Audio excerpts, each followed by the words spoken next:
Hello viewers, இன்னைக்கு நம்ம பார்க்க போறது Attack on Titan episode 45 part 2.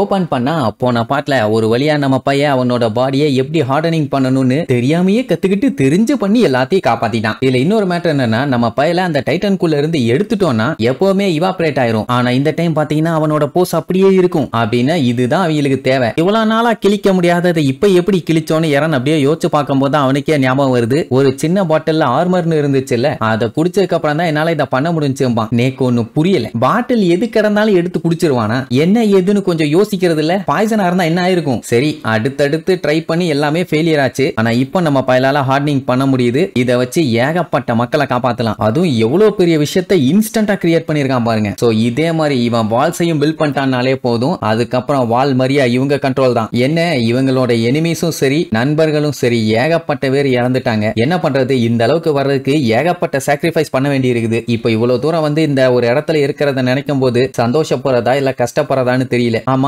அண்டா சைஸ்ல ஒரு குண்டா டைட்டன் இப்பதான் வெளியில கிளம்பி போச்சு. அதை பத்தி கவலைப்படாம இவங்க பாட்டுக்கு பேசிட்டு இருக்காங்க. நம்ம பையன் இந்த டைம்ல கூட வால் மரியாவை திருப்பியும் கண்ட்ரோலுக்கு கொண்டு வந்துட்டோம்னா வீட்டோட பேஸ்மெண்ட்ல அவங்க அப்பா ஏதோ சீக்ரெட் வச்சிருக்கான்னு சொன்னார்ல, அதான் டைட்டன்ஸை பத்தி ஏதோ சீக்ரெட். அதை போய் இன்வெஸ்டிகேட் பண்ணலாம். அப்பதானே தெரியும் அவன் டேடி எதுக்காக இப்படி ஒரு சம்பவம் பண்ணி கிங்கோட ஃபேமிலியவே குழப்பி விட்டாருன்னு. அப்போ ஷாஷாவும் கோனியும் மேல இருந்து சும்மா சொயின்னு வருவாங்க. என்னன்னா இங்க இருந்து வெளியில போறதுக்கு அவங்க ஒரு சேஃபான ரூட்டை கண்டுபிடிச்சிட்டாங்க. ஷாஷாலாம் இறண்ட வந்து வண்டி போட்டு நீ இல்லன்னா நாங்க எல்லாருமே செத்துருப்போம் அப்படி எப்படின்னு சொல்லி அவனை பயங்கரமா புகழ்ந்து தள்ளிட்டு இருப்பான். லெவி இருந்துட்டு சரி சரி வெட்டியா டயலாக் பேசிட்டு இருக்காதீங்க, இப்ப நம்ம உருண்டு போன பானையை போய் தடுக்கணும். ஐ மீன் அந்த டைட்டனை தான் சொல்றான். சரின்ட்டு எல்லாம் அப்புறம் மேல வந்து பார்த்தா அது தேய்ச்சிக்கிட்டே போனதுலயே அந்த இடத்துல ஒரு பள்ளத்தாக்கே உருவாயிருச்சு. அப்படியே காட்டுவாங்க. பார்க்க கர்ண கொடூரமா இருக்குது. இப்படி ஆவுன்னு தெரிஞ்சுதான் ராட்ரைஸ் எனக்கு இது வேண்டான்னு சொன்னானா இல்ல தரையில இருக்கிறத அறகுறையா நக்கனோன்னு இந்த மாதிரி ஆயிட்டானான்னு தெரியல. ஆனா அந்த டைட்டனோட பாடியில பாத்தீங்கன்னா பயங்கரமான ஹீட். அவன் போற வழியில இருக்க மரம் பச்சை மரமே பத்திக்கிட்டு எரியுது. எப்படியே போச்சுன்னா இதை தடுக்கவே முடியாது. என்ன பண்ணலாம் ஏது பண்ணலாம்னு கேப்டன் புலம்புவானுங்க. ஏன்னா அபேரன் டைட்டனா இருந்தா இவங்களை கண்டுக்காம அது பாட்டுக்கு போகும். இதை பார்க்கும்போது அவங்களுக்கு அப்படிதான் தெரியுது. சரி ஓகே, ஏதாச்சும் ஒரு டைரக்ஷனை கண்டுபிடிச்சு அந்த சைட்ல இருந்து அட்டாக் பண்ணலாம்னு பிளான் பண்ணும் போதான் லெவியோட ஸ்குவாட் வந்துகிட்டு இருக்காங்க.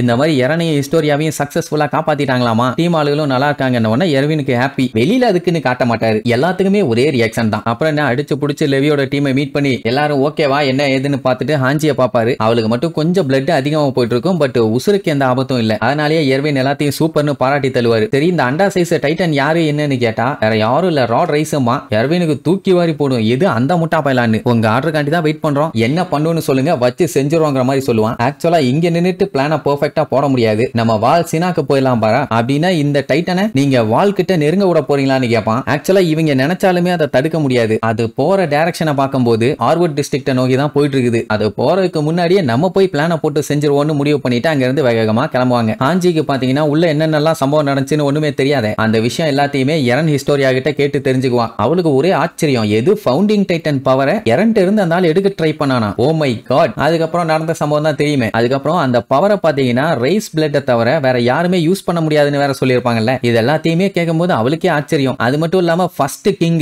இந்த மாதிரி செவத்தை கட்டி மக்கள் எல்லாத்தையுமே உள்ள கொண்டு வந்தாரே, இது எல்லாமே பீஸுக்காக தான் பண்ணாரா இல்ல வேற ஏதாச்சும் மேட்டர் இருக்கான்னு அவளுக்கு புரியல. எப்படி எந்த திசையில பார்த்தாலும் ஏதோ ஒன்னு இடிக்குது. எரன் பாத்தீங்கன்னா இன்னுமே குற்ற உணர்ச்சியோட தான் இருக்கான் போல. ஆமா, இப்போ வேற ஏதாச்சும் வழி இருக்கா? ராட் ரைஸ் வந்து என்னைய சாப்பிட்டாருனா மறுபடியும் ஒரு ஹியூமனா மாறிடுவாரா? ஃபவுண்டிங் டைட்டனோட பவரை யூஸ் பண்ண ஏதாச்சும் வழி இருக்கா அப்படின்னு இன்னமும் அவன் உயிரை சாக்ரிஃபைஸ் பண்றதுக்கு அவன் தயாரா இருக்கான். அதை கேட்டுட்டு மிகாசா தான் ரொம்பவுமே கவலைப்படுவா. என்ன இப்படி எல்லாம் பைய பேசுறானேன்னு. ஏன்னா அவன் செத்தாதான் இவளும் செத்துருவாளே. அப்போ லெவியும் சும்மா இல்லாம அப்படி மட்டும் நடந்துச்சுன்னு வையேன், ராட் ரைஸை ஈஸியாவே இவங்க கேப்சர் பண்ணிடலாம். ஏன்னா ஹியூமன் ஃபார்முக்கு மாறிடுவான்ல. அது மட்டும் இல்லாம முதல் கிங் எதுக்காக இந்த மாதிரி எல்லாம் பண்ணாரு அப்படிங்கறத அவனை வச்சே தெரிஞ்சுக்கலாம். ஏன்னா ஃபவுண்டிங் டைட்டன் பவர் அவனுக்குள்ள வந்ததுக்கு அப்புறம் இந்த உலகத்தோட சீக்ரெட்ஸ் எல்லா மெமரிஸுமே அவனுக்கு வந்துருமே. சோ அதை வச்சு ஹியூமனிட்டியை காப்பாத்த வாய்ப்பு இருக்குது. என்ன யாருன்னு நீ தான் அதுக்கு ப்ரிப்பேர்டா இருக்கேன்னு சொன்னியே, பண்றதுக்கு ரெடியான்னு கேட்டா நான் ரெடியும்பா. எல்லாம் ஷாக் ஆவாங்க. மிகாசாலாம் வேண்டாம்பா. அப்போ ஹிஸ்டோரியா தான் அதெல்லாம் முடியாது, அது ஒண்ணு மட்டும் தான் ஆப்ஷனா, வேற ஏதாச்சும் யோசிப்போம். அப்படி இவங்க பண்ணி அது ஒர்க் அவுட் ஆகுதோ இல்லையோ, எப்படி இருந்தாலுமே பஞ்சாயத்து தான். If in case brain washing பண்ணிட்டாங்கன்னு வைங்க, அதுக்கப்புறம் அதை அன்டூ பண்ண முடியுமா? அவர் மட்டும் பழையபடி வந்து எல்லாத்தோட மெமரிஸும் அழிச்சிட்டாருன்னா அதுக்கப்புறம் அதுக்கப்புறம் அவ்வளவுதான். இவங்க இவ்வளவு நாள் கஷ்டப்பட்டது எல்லாமே மறுபடியும் முதல்ல இருந்து ஸ்டார்ட் ஆகும். அப்புறம் ஒண்ணும் பண்ண முடியாது. ஹிஸ்டோரியாக்கு தெரிஞ்ச வரைக்கும் இன்னுமே ஃபவுண்டிங் டைட்டனை பத்தி தெரியாத விஷயங்கள், புரியாத விஷயங்கள், அறியாத விஷயங்கள், சொரியாத விஷயங்கள்னு நிறைய இருக்குது. இப்படி இவ சொல்றத கேட்ட அர்மின், ஆமா நீ சொல்றதும் கரெக்ட் தான். இப்போ ராட் ரைஸ் நம்ம இறனை சாப்பிட்டா கூட திருப்பி நார்மல் ஆவாரா அப்படின்னு கேட்டா அது டவுட் தான். இவ்வளவு நாள் அந்த ஃபவுண்டிங் டைட்டனை வச்சு இவ்வளவு வேலைத்தனம் பண்ணியிருந்தாங்க. ஆனா அது எல்லாமே இப்போ ஒரு முடிவுக்கு வந்து ஹியூமனிட்டி வந்து ஃப்ரீடம் அப்படிங்கிற ஒரு பாதை நோக்கி போகுது. சோ இத பண்ணணும் தான் உங்க அப்பா ஹியூமனிட்டியை காப்பாத்துறதுக்காக ஃபர்ஸ்ட் கிங் பண்ண தப்ப சரி பண்ண ட்ரை பண்ணிருக்காரு. அதனால தான் அவர் கஷ்டப்பட்டு எங்க அக்காவை கொன்னு அவளை சாப்பிட்டு அவகிட்ட இருந்து அந்த பவரை எடுத்துட்டு மிச்சவங்க எல்லாத்தையுமே கொண்டிருக்காரு. ஏன்னா அப்படி பண்ணா மட்டும்தான் இந்த ஹியூமனிட்டியை காப்பாற்ற முடியும்னு அவர் நம்பி இருக்காரு. ஏன் நம்ம இறனுக்கு அவரு காட்டுக்குள்ள கூட்டு போய் ஊசி போடும் போது என்ன தெரியுமா சொல்லியிருப்பாரு? மிகாசா மீன் அப்புறம் எல்லாரும் இப்படி அத்தனை பேர்த்தையுமே நீ காப்பாத்தணும்னா இந்த எபிலிட்டியை கண்ட்ரோல் பண்ண நீ கத்துக்கணும், உன்னால முடியும்னு அழுதுகிட்டே அந்த இன்ஜெக்ஷனை போட்டு விட்டுருப்பாரு. உடனே அர்மின் இருந்துட்டு, ஆமா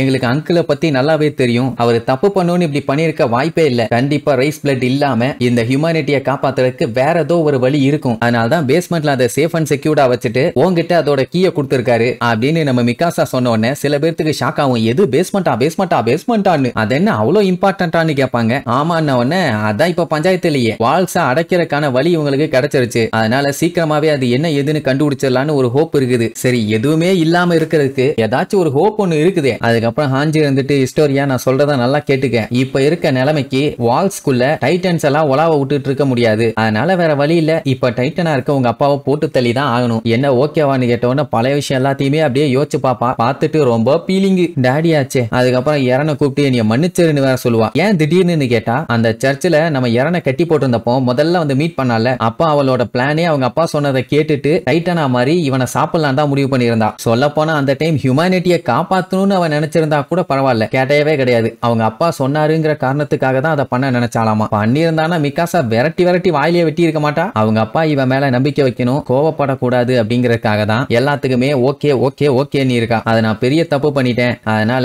இப்போ அவருக்கு குட் பை சொல்ல வேண்டிய நேரம் வந்துருச்சு, என் டேடிய போட்டு தள்ளுங்க அப்படின்ட்டு அவ பர்மிஷன் கொடுத்துட்டா. அப்படியே கட் பண்ணி ஆர்வுட் டிஸ்ட்ரிக்டோட ஆர்மி ஹெட் குவார்ட்டர்ஸ் காட்டுறாங்க. அதாவது நம்ம ஆளுங்கெல்லாம் ஒரு வழியா அங்க வந்து சேர்ந்துட்டாங்க அந்த டைட்டன் வர்றதுக்கு முன்னாடியே. அதுவும் முடிஞ்ச அளவுக்கு ஆளுங்க எல்லாத்தையுமே திரட்டியாச்சு, மீட்டிங்க்கும் எல்லாத்தையும் ரெடி பண்ணியாச்சு. இனி சட்டுன்னு பிளான போட்டுட்டு போய் அந்த டைட்டனை போட வேண்டியதான். லெவி அதுக்கு முன்னாடி ஹிஸ்டோரியாவை கூப்பிட்டு, ஒரு விஷயத்த உங்ககிட்ட சொல்ல மறந்துட்டோம், இது வந்து ஆக்சுவலா எர்வினோட ஆர்டர் அப்படின்ட்டு அப்பதான் முக்கியமான ஒரு விஷயத்த சொல்லுவான். அதாவது இந்த பஞ்சாயத்தெல்லாம் முடிஞ்சதுக்கு அப்புறம் இந்த நாட்டோட குயினா நீதான் இருக்கணும்பா. எல்லாம் மிரண்டுவாங்க, எது ஹிஸ்டோரியா குயினான்னு. மேட்டர் என்னன்னா, ஆல்ரெடி அரசாங்கத்துக்கு துரோகம் பண்ணிட்டு இருந்தவங்கள புடிச்சிட்டாங்க. இப்போ கண்ட்ரோல்ல இருக்கிறது யாருன்னு பாத்தீங்கன்னா ஃபுல் அண்ட் ஃபுல் ஆர்மி தான். பட் அதை ரொம்ப நாளைக்கு மக்கள் ஏத்துக்க மாட்டாங்க, பெரிய கலவரம் உண்டாகிறதுக்கு நிறைய வாய்ப்பு இருக்குது. ஃபால்ஸ் கிங் போனதுக்கு அப்புறம் உண்மையான கிங்கோட வாரிசு அந்த சிம்மாசனத்துல போய் உட்கார்ந்தாதான் எல்லாத்தையுமே நார்மலாக்க முடியும் அப்படின்னு உடனே அத்தனை பேர் ஒரு செகண்ட் ஸ்டன்னா நிப்பாங்க. அப்ப கோனி இருந்துட்டு, ஹிஸ்டோரியா ஆல்ரெடி அவங்க அப்பாவை பொழந்து கட்டிட்டு இந்த டியூட்டியில இருந்தெல்லாம் வெளியில வரணும் தான் இதெல்லாம் பண்ணா, இப்ப மறுபடியும் அவளை தூக்கி அதுக்குள்ளேயே போறீங்களே மான. லெவி அதெல்லாம் கண்டுக்கல, ஹிஸ்டோரியாவோட பதில தான் எதிர்பார்ப்பான். அந்த டைம் ஜீன் கூப்பிட்டு, ஆக்சுவலா கோனி என்ன சொல்ல வந்தான்னா, ஹிஸ்டோரியா இப்ப முன்ன மாதிரி இல்லாம அவளோட சொந்த முடிவை அவளே எடுக்கிற நிலைமைக்கு வந்திருக்கா. அதாவது ரைஸ் ஃபேமிலியே எனக்கு வேண்டாம், நான் நார்மல் ஹியூமனாவே இருந்து போராடிக்கிறேன்னு ஒரு மெச்சூர்டு ஸ்டேட்டுக்கு வந்துட்டா. இப்ப மறுபடியும் அவளுக்கு ஒரு ரோலை கொடுக்குறீங்களே, இது நியாயமா தர்மமா அப்படின்னு ஒன்னு லெவி அப்படியே குறுன்னு கூடுவான். அந்த டைம் ஹிஸ்டோரியா, என்னோட அடுத்த அசைன்மெண்ட் என்ன குயினா, சரி ஓகே நான் இருந்துக்கிறேன் நீர்வா, என்ன இருந்தாலும் இந்த டெசிஷனை நான் தானே எடுத்தாகணும், பட் ஆனா ஒரே ஒரு கண்டிஷன் போடுவா, நான் என்ன பண்ணும் ஏது பண்ணுன்னு நான் தான் முடிவு பண்ணுவேன், யாருமே என் விஷயத்துல தலையிடக்கூடாதும்பா. அப்படி என்ன பண்ண போறான்னு பார்த்தா கியர்ஸ் எல்லாம் மாட்டிட்டு வந்து நின்னுட்டு இருப்பா. அதாவது டைட்டன் கூட அவளுமே நின்று சண்டை பண்ணுமாமா. ராணிங்கிற மெதப்புல அப்படியே சிம்மாசனத்துல போய் எல்லாம் என்னால உட்கார்ந்துட்டு இருக்க முடியாது, மக்களுக்காண்டி நானும் போராடுவேன் அப்படிங்கறத அப்படி சொல்றான். அப்போ மிகாசா இருந்துட்டு, நீ குயின் ஆனதுக்கு அப்புறம் எனக்காக அந்த லெவிக்கு ஒரு பஞ்சு மட்டும் வச்சுறேன் அப்படின்பா. அவளுக்கே ஷாக் ஆகும். அதாவது ஜாலியா பேசுறா. சரின்ட்டு எல்லாம் இப்ப ரவுண்ட் கட்டி ரவுண்ட் டேபிள் கான்ஃபரன்ஸ் ஐ மீன் மீட்டிங். ராட் ரைஸ் டைட்டன் வந்து ஆர்வர்ட் அப்படிங்கிற சிட்டியை நோக்கி சவுத் வெஸ்ட் சைட்ல இருந்து வந்துகிட்டு இருக்குது. அது மட்டும் சிட்டியை ரீச் பண்ணிருச்சுன்னா அதுக்கப்புறம் ஆதாரமே இல்லாம சேதாரங்கள் ஏகப்பட்டது நடக்கும். வந்துட்டு லபக்குன்னு ஒரு நக்குச்சினாலே போதும், 4 பில்டிங் அது வாய்க்குள்ள போயிடும், அவ்வளவு பெரிய சைஸ்ல இருக்குது. சோ அதனால சிட்டிசன்ஸ் எல்லாம் எப்படி இவாக்குவேட் பண்றது, என்ன பண்ணலாம் ஏது பண்ணலாம்னு எர்வின்ட்ட கேட்டா, சிட்டிசன்ஸ் யாரையுமே இவாக்குவேட் பண்ண வேண்டாம், அவங்க அப்படியே இருக்கட்டும். என்ன சொல்றீங்கன்னு அத்தனை பேரும் அப்படியே பதறுவாங்க. எர்வின் ஏதோ பிளான் பண்ணிட்டான் போல. ஆனா மக்களை இவாக்குவேட் பண்ணாதான் இஃப் இன் கேஸ் ஏதாச்சும் பிரச்சனைனா கூட மக்களோட உயிர் காப்பாற்றப்படும். ஆனா இவ்வளவு சாலிடா அதெல்லாம் பண்ண வேண்டாம் அப்படிங்கிறாருன்னா கண்டிப்பா பிளானும் பக்காவா தான் இருக்கும். அப்ப அப்படியே வாளுக்கு வெளியில காட்டுறாங்க, புகைய கிளப்பிக்கிட்டு அந்த டைட்டன் பயங்கரமா ஊர்ந்து வந்துகிட்டு இருக்குது. இனி இதுக்கப்புறம் அந்த கொடூரமான டைட்டனை நம்மளுக்கு எப்படி தடுக்க போறாங்கன்னு அடுத்தடுத்த எபிசோட்ல பார்க்கலாம். டாடா.